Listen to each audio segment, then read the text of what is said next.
हर हर महादेव दोस्तों, आज मैं आपको बताऊंगी अमर सुहाग की कहानी के बारे में, जिसे मकर संक्रांति से पूरे 12 महीने सुनने से आपके सुहाग पर भगवान महादेव की कृपा हमेशा बनी रहेगी और आपको अमर सुहाग का आशीर्वाद भी मिलेगा।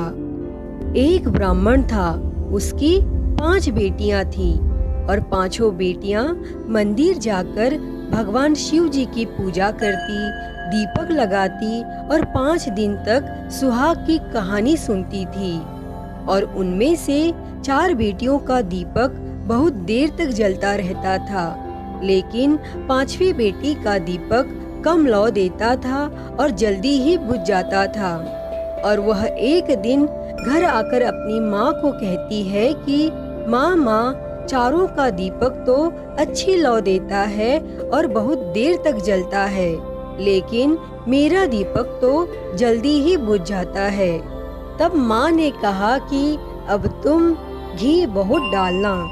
फिर थोड़ा समय बीत गया और उस ब्राह्मण ने अपनी 5 बेटियों का विवाह कर दिया और उनमें से 4 बेटियों के घर तो बहुत धन था, लेकिन जो 5वीं बेटी थी उसका पति रोज कमा कर लाता, फिर वे खाते। अर्थात कि दिन उगते ही वह लकड़ियों की भारी बनाकर लाता, उन्हें बेचकर तब जाके नमक मिर्च और आटे का गुजारा चलता था। तो भी वह 5वीं बेटी संतुष्ट थी। फिर एक दिन उसका पति थोड़ी सी ही लकड़ियों की भारी लाता है। तब उसने पूछा, आज इतनी ही लकड़ियां क्यों लेकर आए? तब उसके पति ने कहा कि आज मुझे बुखार आ गया और मुझसे इतना ही काम हुआ। फिर उसने कहा, अच्छा कोई बात नहीं, आप आराम करो। और फिर दूसरे दिन उसका पति जंगल में लकड़ियों के लिए जाने लगता है। तब वह बोली, आज मैं भी साथ चलूंगी क्योंकि आपको बुखार है। फिर दोनों साथ चल दिए और जंगल में थोड़ी सी लकड़ियां काटते ही उसके पति को वापस बुखार आया और तबीयत खराब होने लगी। फिर वह तो थोड़ी देर बाद चक्कर आने से गिर गया और वहां पर ही मर गया और उस सुनसान जगह पर वह अकेली रह गई। अब वह सोचने लगी कि मैं इन्हें उठाकर घर कैसे ले जाऊं, और अगर अकेले इन्हें यहीं छोड़ दूंगी तो शेर, चीता और जंगली जानवर आ जाएंगे। तो फिर वह अपनी गोद में अपने पति के सिर को रखकर जोर जोर से रोने लगी और कहने लगी कि मैंने ऐसा क्या पाप किया है जिससे कि मेरा पति मर गया है। और तब उधर से भ्रमण करते हुए भगवान शिव और माता पार्वती यह सब देख रहे थे। और भगवान शिव जी ने माता पार्वती से कहा कि देखो पार्वती, इसके साथ में कैसा हुआ है, हम इसकी सहायता करते हैं। फिर भगवान शिव और माता पार्वती नीचे उतरकर उसके पास आए और कहा कि बेटी, तुम घोर जंगल में अकेले क्या कर रही हो और यह क्या हो गया है? तब उस बेटी ने कहा कि यह मेरा पति है, मेरे पति की तबीयत खराब होने से इनकी यहाँ पर ही मृत्यु हो गई। तब भगवान शिव जी ने कहा कि अपने पति का शव लेकर घर चली जा, यहाँ पर क्यों बैठी हो? फिर उसने कहा कि मैं तो घर नहीं जाऊंगी, मैं तो यहाँ पर ही बैठी रहूंगी। और यह सुनकर भगवान को उस पर दया आ गई और उन्होंने कहा कि तुम तो वही हो ना जिसका दीपक जल्दी से बुझ जाता था।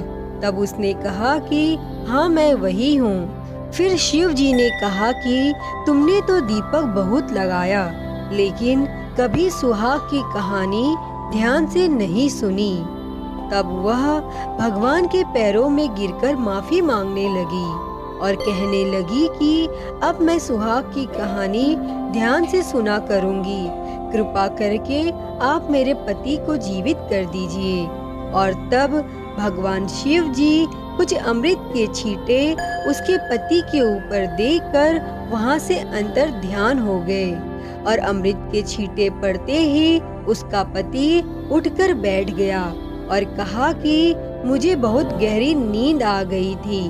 और तब वह बोली, आपको गहरी नींद नहीं आई, बल्कि आपका दूसरा जन्म हुआ है। अब हम घर चलते हैं और मैं घर जाकर सुहाग का उद्यापन करूंगी।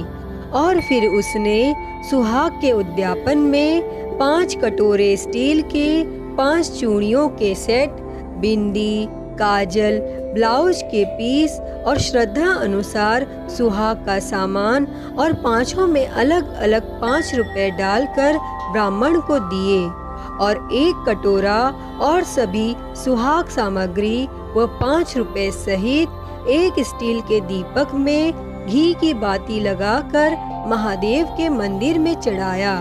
और दूसरे बचे हुए 4 कटोरे और सुहाग की सामग्री अपनी बहन बेटी को दिया।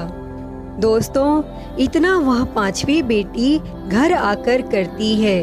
तब उसकी सारी परेशानियां दूर हो गई और घर में ठाट बाट हो गए और वह धन धान्य से भर गई और उन्हें संतान का सुख भी मिला और दोनों सुखपूर्वक अपना जीवन बिताने लगे। हे महादेवनाथ, जैसा आपने बेटी को दिया वैसा हर सुहागन को देना, उसका सुहाग अमर रखना। बोलो महादेवनाथ की जय। तो दोस्तों, कैसी लगी आपको अमर सुहाग की कहानी? कमेंट सेक्शन में ज़रूर बताइए। अगर वीडियो पसंद आई हो तो प्लीज़ इसे लाइक करें, शेयर करें और मेरे चैनल को सब्सक्राइब कर नोटिफिकेशन बेल को ऑन कर लें। हर हर महादेव। धन्यवाद।